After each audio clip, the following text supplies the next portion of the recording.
Hello, students. If we haven't met before, my name is Jana Williamson, or Miss Jana, as my students call me. And today we are going to go over the Level 10 terms for the Illinois AIM syllabus.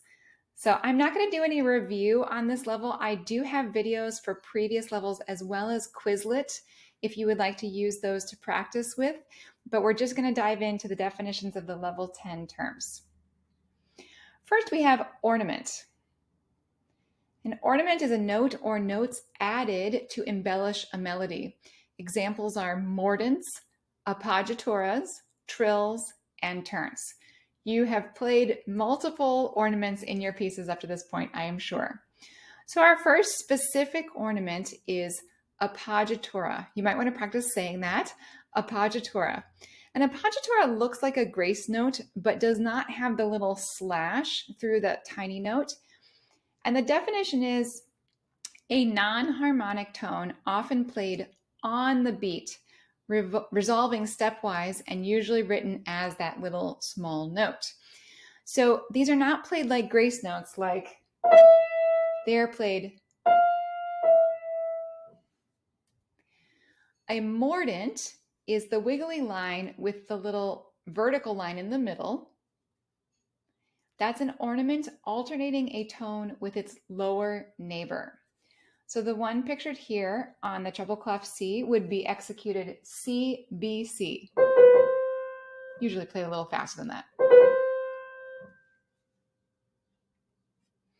A trill looks the same, except it does not have that vertical line in it.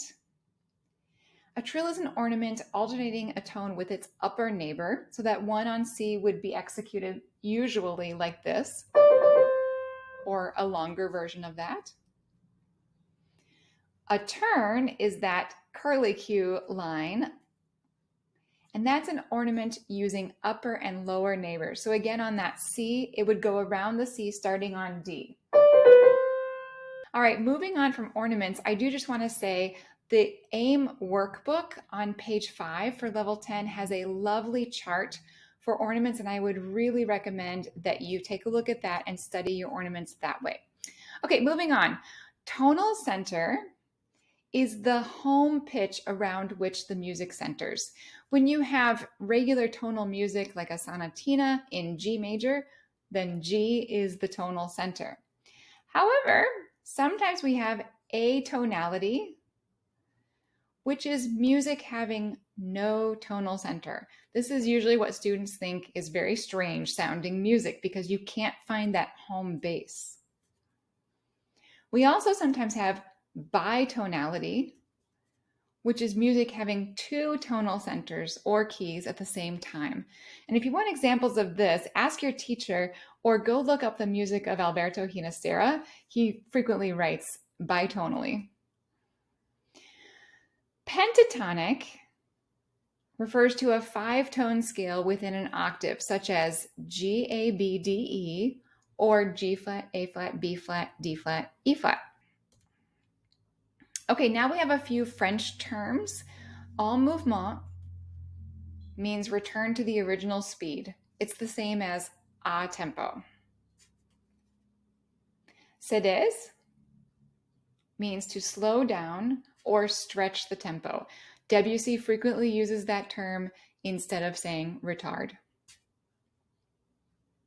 Retenue means hold back or held back.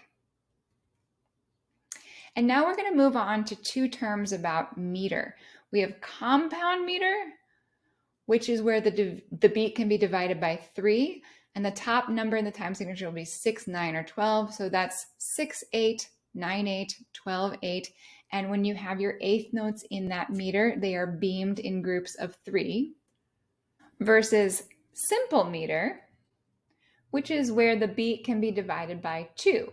The top number in the time signature will be 2, 3, or 4. So frequently we have 2, 4, or 3, 4, or 4, 4. Those are all examples of simple meter.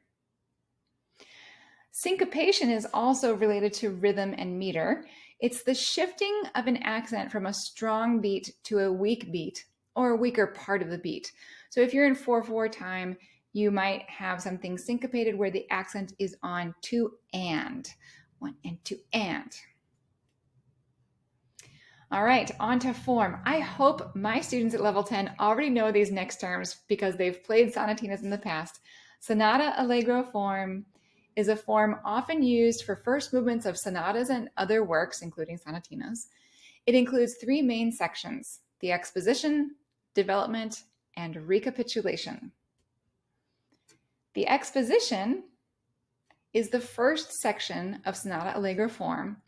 It has the first theme in the tonic key, the second theme in the dominant or another related key, and then it might have an optional closing theme.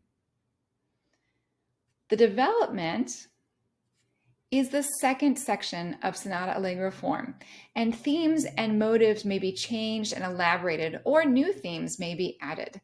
Essentially, themes are developed in this part of a sonata. Lastly, the recapitulation is the third and final section of sonata allegro form. The first and second themes are usually in the tonic key, and you might have that optional closing theme also in the tonic key.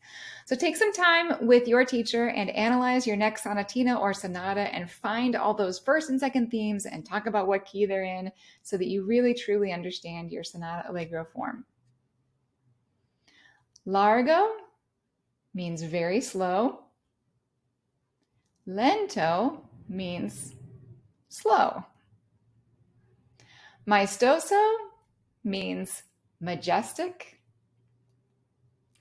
Sostenuto means sustained, smooth and flowing, and sometimes means slower.